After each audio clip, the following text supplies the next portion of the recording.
All right, we should be going live now. If you guys are in, let us know that you're here. And we are recording. There we go. Okay, I see us on YouTube. Hey, welcome everybody. I am here today with Dylan Keuning. Did I say that correctly? You did. Congratulations. A lot of people can do it right on the first time. Good job, Laurie. Yay, thank you. All right, well, I have you here today because we want to talk about the Airbnb business. So, as a real estate agent myself, I have side hustles, and specifically, my specialty is affiliate marketing for those who don't know. So, I thought it would be a good idea to bring on other people who have side hustles, real estate agents, non real estate agents, and talk about how we're adding other income streams because Lord knows we need to diversify now after what we've recently been through. So, Absolutely. And I agree with that sentiment, Laurie. And that's exactly, one of the reasons why we stuck with Airbnbs is because we do make a considerable amount of income from that on a monthly basis. And, as I mentioned to you, we kind of buy and flip Airbnbs, and that's what we're getting into moving forward. so I was just going over your numbers this morning, and so your goal with your Airbnb business is to flip the Airbnb businesses continuously, or are you planning on holding some of those? So yeah, there's going to be a point where we're not going to be flipping them anymore, and we're basically just going to hold them. The first one was more of a project, I think. So I recognized a property in an excellent area, and I was like, wow, this is a great deal. In fact, I had a client that was interested in the property, and he was like, hey, what do you think about this listing? And I was like, wow, this is a really, really good opportunity. But it wasn't, it didn't look like a great opportunity because on the MLS, it only had like 3 or 4 pictures. It didn't really look very good. But I knew the area and I knew the street, and I was like, wow, this is such a great opportunity. It's only about a 5-minute drive to the beach from here, and we're within walking distance to shops and restaurants. So this would make an excellent Airbnb. So that was the reason why my wife and I decided to move forward with that particular property, even though it did need a considerable amount of work and a lot of financial investment to get it to where we wanted it to be.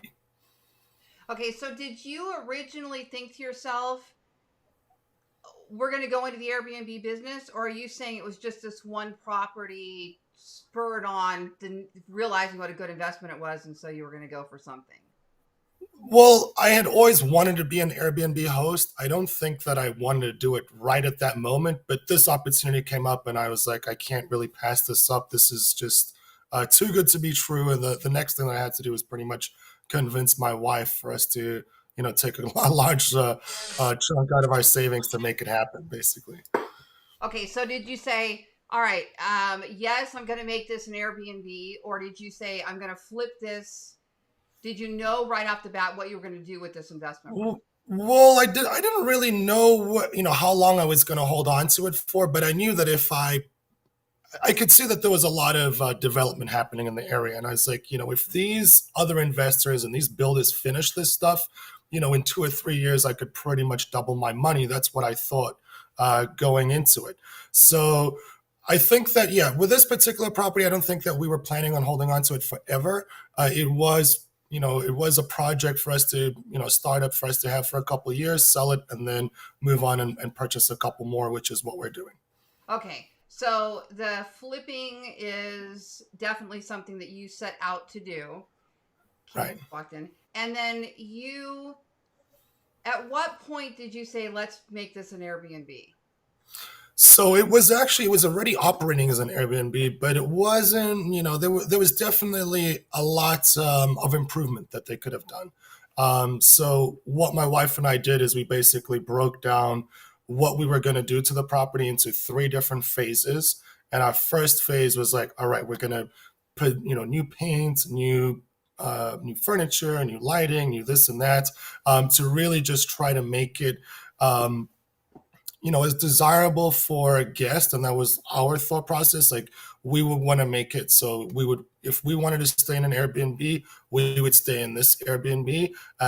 So they were getting about $50 to $70 a night before we ended up taking it over.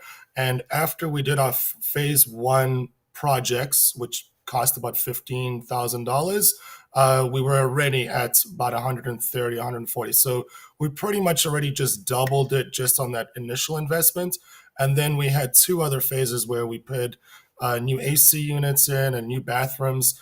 And the total investment amount was about 75,000 at the end of those three phase projects. And then when we were done with all of that, now our income is between 200 to even 300 a night if it's Christmas or New Year's Eve or those special events, Super Bowl, anything like that. We can charge a lot more. So it's kind of like a seasonal thing. What area? Where are you at? Where's the Airbnb?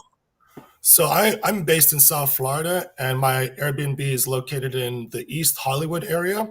Oh. So yeah, it's about a 40-minute drive from where I live right now. And yeah, so as I mentioned, that property is about a 5-minute drive to the beach, more or less, and it's within walking distance to shops and restaurants. So yeah, I think if for me at least, I know other people are okay with owning Airbnbs and having other millions of miles away and having other people manage them. But I'm a little bit more of a control freak, and I kind of want to see what's happening. And if something happens, I want to be able to drive there and help a guest if there's an emergency like that. Okay, perfect. Okay, so you saw a good deal. It was already an Airbnb, but you knew you could put a bunch of stuff into it, fix it up, and charge more, and that's exactly what you did.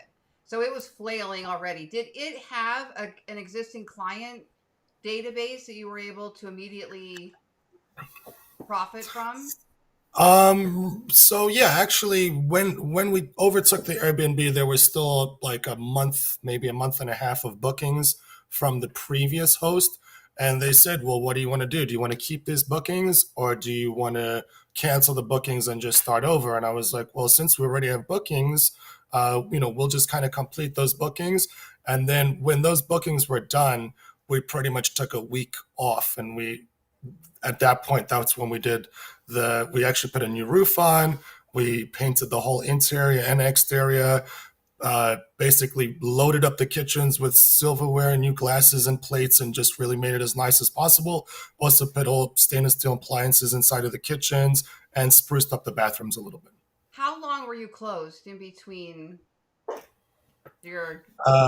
We did all of that in about a week because obviously when you're closed, you can't be making any income. So we had to hustle, and we did all of that in about a week. Wow. Oh my goodness. Okay. So your total investment in this property before reopening was how much? So that first phase one project, it was the paint. So it was about around $10,000 or $15,000 was our initial investment amount. And then projects 2 and 3, they were more expensive. So as we were making income, we kind of used that income to put it back into the property. And then the more we put in, the higher we could charge. So it kind of worked out that way. Okay, so let me ask you some logistics here.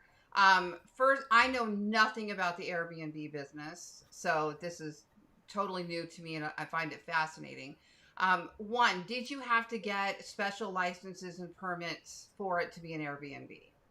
Yes, and pretty much every single city is going to have their own requirements or permits or licenses. But here in the state of Florida, you have to basically go through the board and lodging license and get your initial short-term rental license, essentially is what it is. And then the city of Hollywood also has their own like short-term rental permit that they have all of these requirements that they want you to have. You've got to have like where the closest hospital is, you got to have a contact number, all of that's going to be behind the door. And there's just a whole lot of other things that they just want you to be in compliance with, having a fire extinguisher, making sure that all the smoke alarms are working properly. And I think that makes a lot of common sense. So we obviously want to be keeping up to code and having a legal Airbnb. So we did all of that. Then the city has their inspector come over, make sure that everything is good. And then we basically pass the inspection, and then we become essentially a legal Airbnb. Wonderful. Okay, so that whole process took you how long? That was also, Oh, my wife helped me a lot with that. Thank goodness. Probably, I'd say 2 weeks. Wow, oh my God. Yeah. I'm just blown away by the speed of this thing. I mean, it takes to buy something to improve it and to get it reopened and profitable within a couple of weeks just sounds extraordinary. Yeah. I mean, that's the beauty of it. And I've also seen, I mean, I know other realtors who do Airbnb on a much bigger scale than what I do, and they're getting the properties closed, and within a few days, they've already furnished it and got it ready, and pretty much, ready to start making income. Also, probably within a few days or a week. What about neighbors? Do their neighbors have to give permission? So no, thankfully not, because if that was the case, we probably wouldn't be Right? an operating Airbnb. Yeah. We don't have a neighbor that really loves us being an Airbnb, but thankfully, since we took it over, um, we've increased we've increased the value of the property, we've increased the value of the neighbor's property, and we feel like the level of guest that we have now versus before is of a higher level. So I think that she's happier now than, let's say, a couple of years ago. Wow. Okay. So, getting business, I'm looking to watch some of our questions too if any come in. Generating business for this new Airbnb. So obviously 200 a night sounds great compared to what it was in the beginning, but how often do you have people in there? And then how are you going about getting business? All right. So the great thing about Airbnb, the entire app is set up in a way where, um, you know, you looking at it in a particular area. You say that you have 4 or 6 guests, and you want to stay in this area from X date to X date. So basically, all the Airbnbs that are available that are not booked during that time will come up on the search, and from there, guests will look at your listing, and then they'll decide which one is the best value for money. So it's all pretty much done through the Airbnb app portal, and again, through that, that's where the guests make their bookings, and um, yeah, I mean, it's I don't really have to do anything more than Okay, marketing got and it. So advertising, and right. you had to create the listing. So your Yes, marketing really was at the point of entering your listing, images, videos, description, right? correct. Exactly. So that's I mean, thankfully, that's where being a realtor obviously, is an advantage, because knowing these parts, marketing, advertising, professional photos, obviously helps our listing stand out more than others in our area. And also because of that, I mean, I think that we charge a lot more than comparable properties in our area, because we can just market and advertise it a little bit better. Okay. So you mentioned Airbnb and you mentioned another one. What was the other one called? So the STR is the short term rentals, and that's, we have all of these different types of apps, or short term vacation rental kind of applications right now. So we have Airbnb, we have VRBO, and then once these properties are already furnished and you've got everything in there, I've seen other realtors putting these properties on the market as fully furnished rentals, and they can do like a monthly rental. So that's what the STR is, a short-term rental, but it's not done through Airbnb or VRBO. It's just done basically landlord to tenant on like a 1 month lease or something like that instead. Do you get the same amount of money for a short-term rental as you would for like a weekend? So yeah, I mean, in theory, you should be getting around the same amount if you're doing the short-term rental on a monthly basis, or let's say a 2 week rental as a short-term rental. You should be making around the same kind of money that you would if you were doing it through Airbnb. And just to kind of give you an idea, if the property is renting for about $1,000 a month, let's say hypothetically, on Airbnb, you should be getting between $3,000 to $4,000 a month for that same property, when you're doing it, by nightly, essentially. So I'm guessing though well, you're by the water, so do people reserve for like a few days or for a full week? What? Yeah, I would say that our average reservation length is between 3 to 4 days. Sometimes we'll have people book for a week, and sometimes it'll be a couple of weeks. I've had a guest stay in there for as long as a month, and that's a great booking. But there are some there's some issues to that as well, because if you have a guest in there for a whole month, the cleaning and things like that tend to take a little bit longer afterwards. So we'll usually have to block off a day and just make sure that the property is nice and clean for the next guest.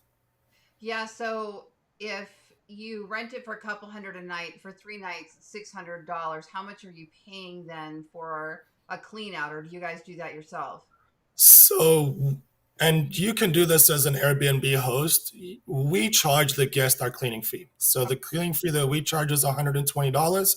It gets charged to the guest, and then we give it directly to the cleaner. So we not thankfully that cost is not out of our pocket, and that's another reason why this becomes a profitable business, because there's a lot of these expenses that are already paid by the guest, and we're just basically paying for new soap, new towels, and things like that.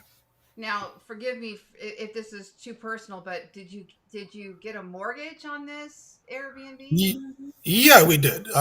So we thought that, in order for this to make sense for us, we didn't want to go and take, a large chunk out of our bank account. So we did. We took a conventional loan, 20% down. We purchased this first property. We purchased it for about 375, I believe. The 20% down, I think that ends up being around $75,000. And then we put another $75,000 into the improvements. So we're about $150,000 all in cash, essentially. And we purchased the property, as I mentioned, around 375, and we actually were about to sell it right now at $865,000 all cash. Okay, and your goal, what you said in the beginning then, is to actually flip this one so that you can get in a nicer Airbnb now. Is that or what? Right. So our plan was to just try to get something that was a little bit newer, that didn't need as much maintenance. So we are actually purchasing a property right now that's in the process of being completely remodeled. So it's going to be relatively turnkey. And then we're buying another property, which we just came back from this weekend. We were in the northern Georgia mountains looking at a little log cabin mountain home, which we're going to be Airbnb as well. And so my plan moving forward to put more time basically into my real estate, because this has been a lot of fun, and I hosted it by myself the entire time. But these next two, the one over here, which is in Deerfield, it's about a 15-minute drive from my house, which is a lot closer. And then the one in the northern Georgia mountains, we're going to have somebody co-hosting that for us, and this one over here as well. So I'll be there behind the scenes, but it's still close enough that if I need to help for any emergency, I'll be really close by. I imagine you have to carry some really good liability insurance. Yeah, so I mean that's pretty much one of our biggest expenses is our insurance, and we are getting a special insurance that does cover for Airbnb in case there's anything crazy that happens.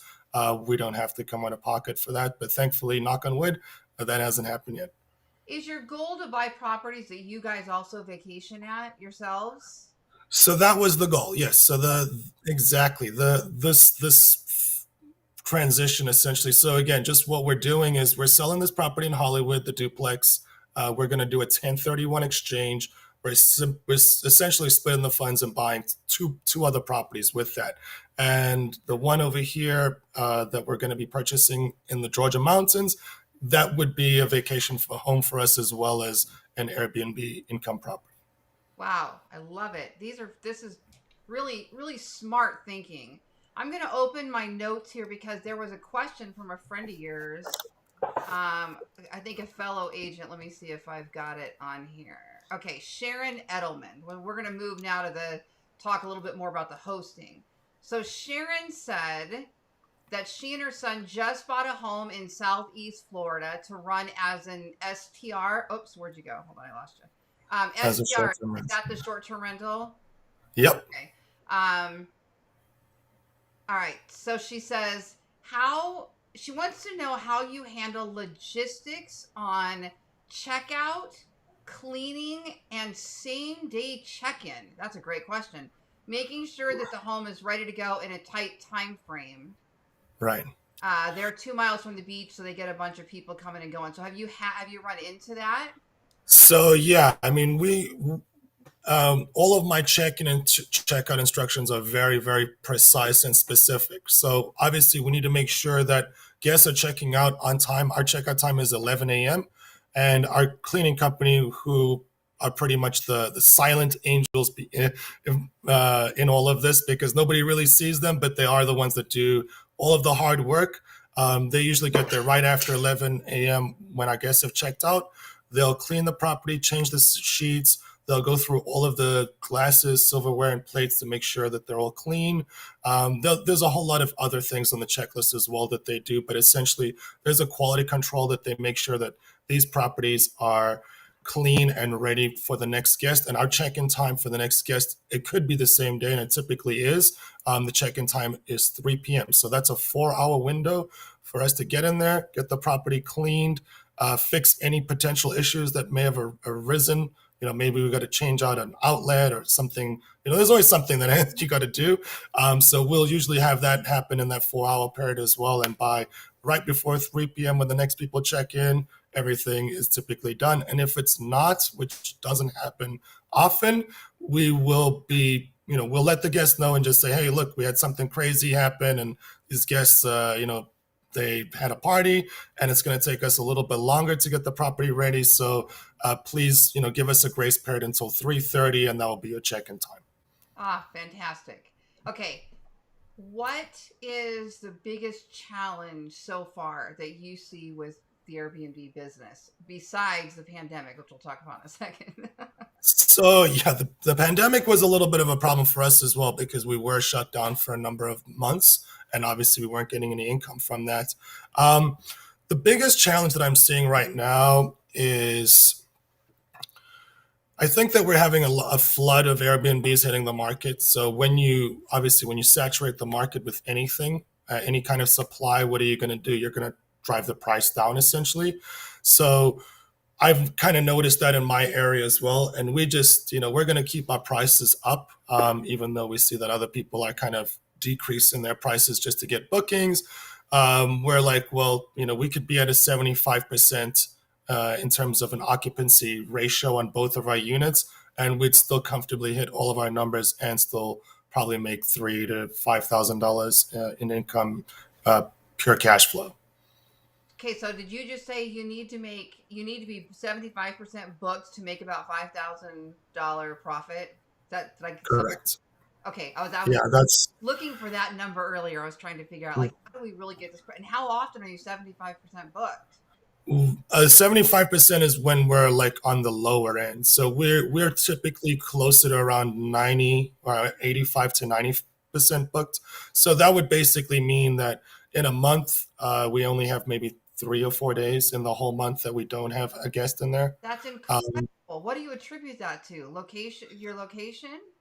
Location is a big factor, and our reviews. I think that having a lot of 5-star reviews also helps us to get more bookings, and the marketing, advertising, and the listing making it appealing to potential vacationers. How does it work to list on Airbnb? Do they take a commission or a flat listing fee?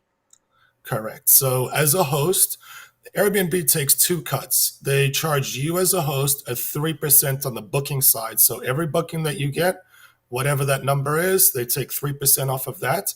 And then they also charge the guest. I think the guest gets charged 5 or 6% on their booking side.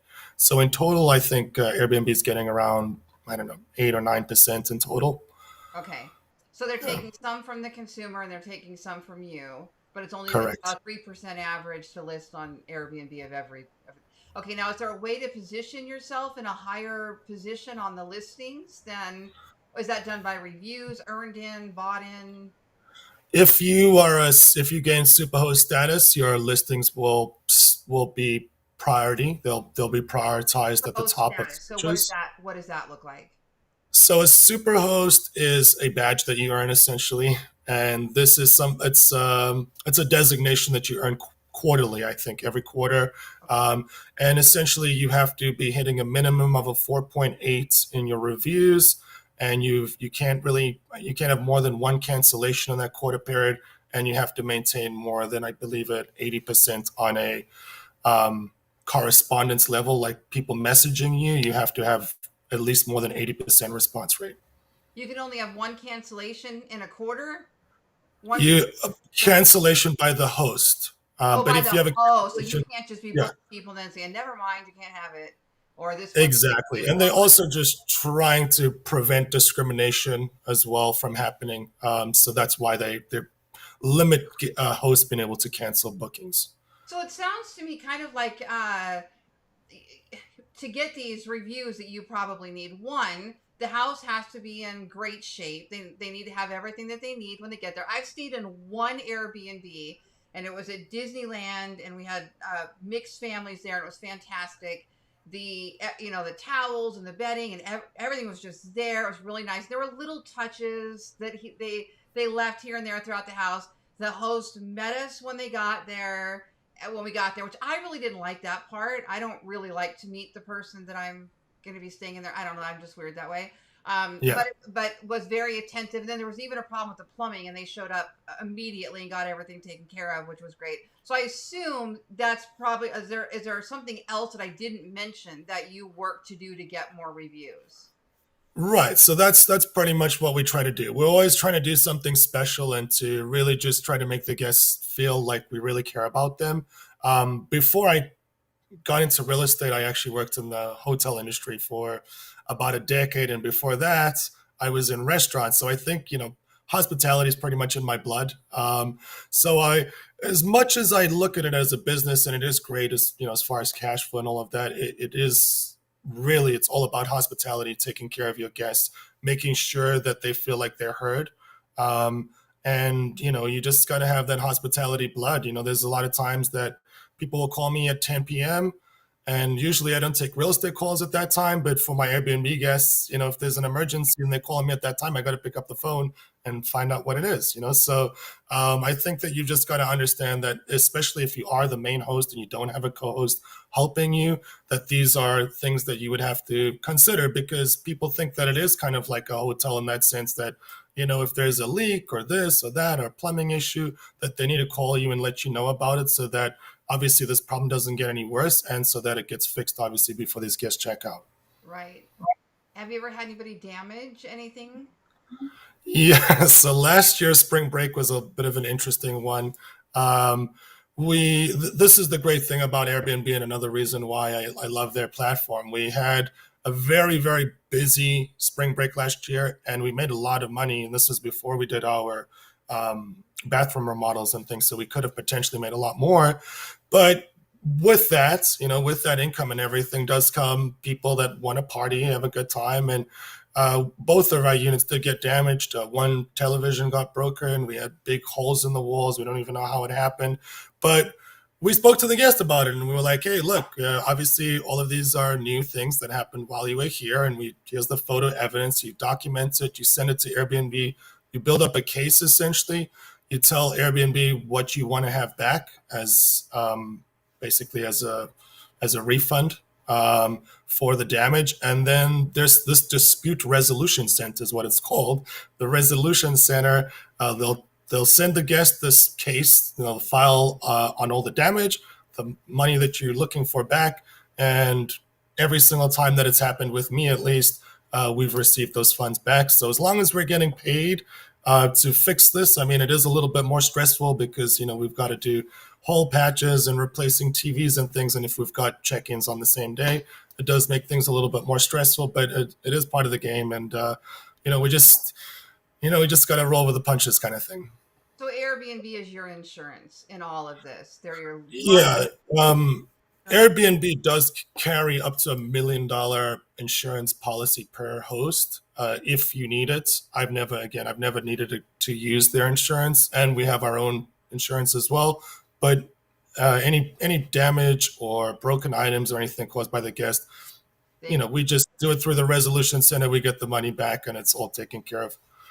Yeah. So if somebody was wanting to get into the Airbnb business, what makes a good Airbnb? What makes a good property?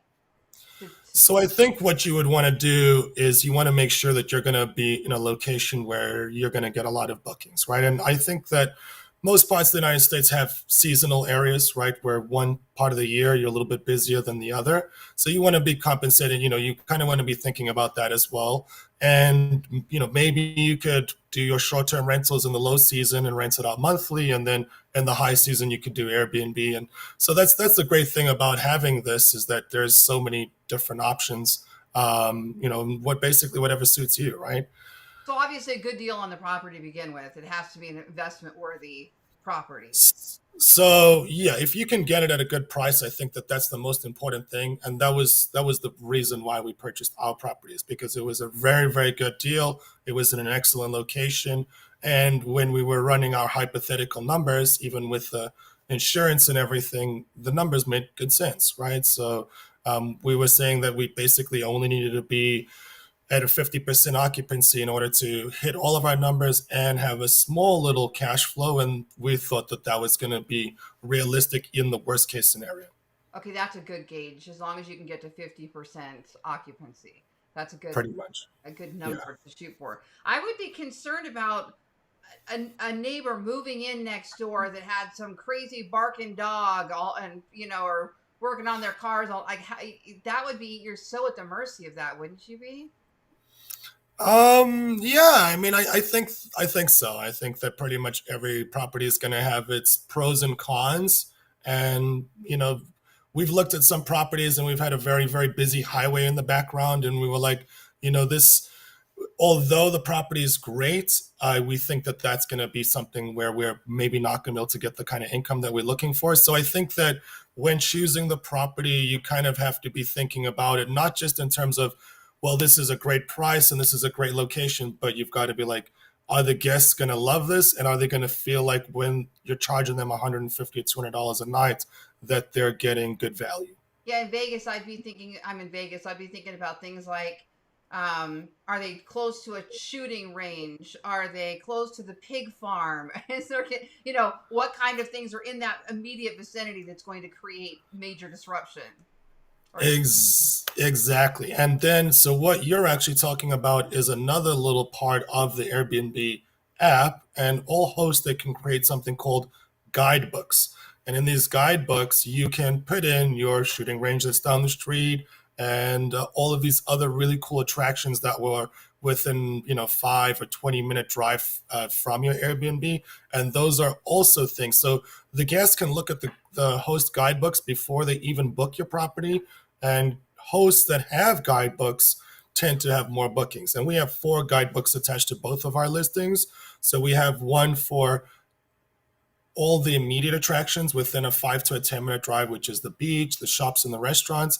Then we have basically within a 30-minute driving distance. So that's Miami or Fort Lauderdale. And then we also go a little bit further out. Like if people really want to go to the Everglades and things like that, that's our 4th guidebook. But we really try to cover everything because we want to make sure that people that are traveling know that, if you wanted to go karting, parasailing, swimming, jet skiing, you can do all of that by staying at our Airbnb. But you, as the host, you've got to do the research and you've got to make sure that where the guests need to go in order to make that happen and all of that, right? so back to the marketing, getting that listing right in the first place. Really, Exactly. that's what I think. Exactly. What about shoot? Okay, I just completely I lost it when I was. What happened? I asked. What do people? What else do you think people? Oh, I was going to ask you hotels. Do you think there's a proximity? Like again, and being in Vegas, I mean, gosh, the hotels here are the attraction. I really haven't delved much into what the Airbnb business looks like out here, and I'd be concerned that it's for bachelor parties and crazy insanity. That might be risky in Vegas, but I would think that having too many hotels in nearby might conflict with that, or do you not think they do? Well, I think, since the start of I think hotels on the southeast coast of Florida have always been kind of pricey. Since the pandemic began, we saw those rates go up 30, 50, and maybe even 100% on some of these hotels where they were charging 300 a night. Now their standard is 600 a night. Wow. So Right. So when you see, I mean, obviously it's, you can't really compare, right? If you're in an oceanfront building, you've got an ocean Oh, yeah. view, you've got all these amazing amenities, then, I think that somebody could see the value in paying $600 or $700 a night for that. But it's because the hotels are so expensive that, especially families, and that's kind of who we cater to, right? We're trying to cater to, mom, dad, and two kids or whatever, however the family looks, that's fine. But that's pretty much who we're trying to cater to, is like a family with kids traveling for a vacation, and they don't want to spend $600 a night at a hotel. They get to stay at us. Our units are 2 bed, 1 bath, and they have a full kitchen. So if they're there for a week, they're going to save a lot of money versus being in a hotel, and there's still a close drive to the beach and all the other attractions. So you're it's really an advantage if there's hotels nearby as long as you're a better deal. I think so. And I mean, I've seen Airbnbs in my area that are probably even more expensive than hotels, but then they're really, really nice, right? I mean, you're getting a beautiful single family home that's got, 5 bedrooms, 4 bathrooms, and a luxurious pool outside in a park-like setting. I think that there may be some families that may prefer that than being in a hotel and even pay more money for that. So I think it always comes down to the value. Yeah, we were seeking that out when we went to Disneyland as a group. There was enough of us. We are like, we want to really spend some quality time together with the three different unique families, and or maybe there was four, and we wanted to get together for dinner and not just go to Disneyland dinner, but have a place to regroup. So we were looking for that type of experience. So that makes complete sense. What year did you open this? Did you say? So we bought our first Airbnb. It was November of 2019, and we're just over owning it for 2 years now, and we're going to be closing at the end of this month. So what happened during the time that people weren't traveling, like 2000, Okay, everybody stay home? What happened to so there was a period, and I want to say it was, I think, June and July of 2020. I think that those were the 2 months that Airbnb wasn't allowing us to have any bookings in South Florida, at least. So I didn't have any bookings, and I was like, well, I'm going to use this opportunity now that we're pretty much forced to shut down. No better opportunity right now than to just go and put a lot of time and attention and TLC into this property. So during that time period, is we actually renovated one kitchen. We put brand new AC units into both of the Airbnbs, and we did a lot of other little things, some new artwork and stuff like that, just to make the properties a little bit more appealing. So even though we weren't essentially making income, and we were running up the bills essentially, by the time we were done with that 8 week downtime of not having any people, as soon as the Airbnb went live again and we were starting to get bookings again, we were getting almost double what we had before. So we kind of already made that jump from around 120 a night to us getting closer to 200 a night. And then as soon as we did our bathroom remodels, which were a pretty expensive remodel as well, that was 10,000 per bathroom. Then we were able to get like into the $200 per night, pretty much on average, and that's where we've been pretty much ever since. It's what I love when I talk to the right people. Those of there was a couple different groups of people during this time frame. There were the ones who shut down and felt kind of just kicked, and okay, or I'm just going to write it out and be on whatever the government assisted money was, which was fine, or however that all played out. That's fine. And then there's the other ones that went, I'm going to take advantage of this time and build something or Right. camp something, grow something, and I think, like you said, it looked like it looked like terrible for us on the front end. And then all of a sudden you go through that process and go, this, on the other side of this, I actually benefited in a strange way from the shutdown and the different things that happened. A lot of us found opportunity in that. Exactly. So we really, well, as I mentioned, it's like if there isn't something like a pandemic happening, then you're basically just losing out on money, right? If you're doing remodels and you have to shut down and there's dust and everything everywhere, right? So we were like, this is a blessing in disguise. We're going to use this opportunity, and we're going to just, because this was part of our phase 2 projects anyway, and we were supposed to do it later in the year, but we're like, well, we're going to just do it right now. And it worked out perfect because it was right pretty much in the middle of our summer, our low season where we have less bookings and lower rates. And then when we were done, we kind of started getting right into the high season. So it just worked out perfectly. And I just think that that's, we do a good job of just trying to look at the cup half full no matter what we're being dealt, and just try to make the best of it. Yeah, it shows. You're doing a great job. Yay for you. Thank you so much, Laurie. And I've been a big fan of yours for such a long time. Oh. Even when you were doing the Ballon method and everything, you're great. I love your videos, your training. I think that I watched more videos from you on training like the Kelly app and everything than anybody else. I think you were KW and now you're with the independent. Yes, I was with Keller Williams for about 7 years, maybe 8 years, and I love Keller Williams. I can't ever say anything bad about them. But I went to a smaller boutique brokerage that just made better sense for me. Wow. Okay, so tell everybody where they can find you for referrals. I know you mentioned in the beginning, but let's remind everybody it's Dylan Keuning for referrals. And where can they send you business? So I'm here in the South Florida area, and I work from Miami all the way up to pretty much Delray Beach. If you have anybody looking to buy or sell in these areas, I would love to connect with you. And you can also find me on Twitter at Dylan the Realtor and Instagram at Dylan the Realtor. And I would love to connect with all you guys. And thank you so much. I appreciate it. Fantastic. Well, thank you for being here. I appreciate it, Dylan. It was great information. I learned a lot today and appreciate having you here. Thank you so much, Laurie. Enjoy the rest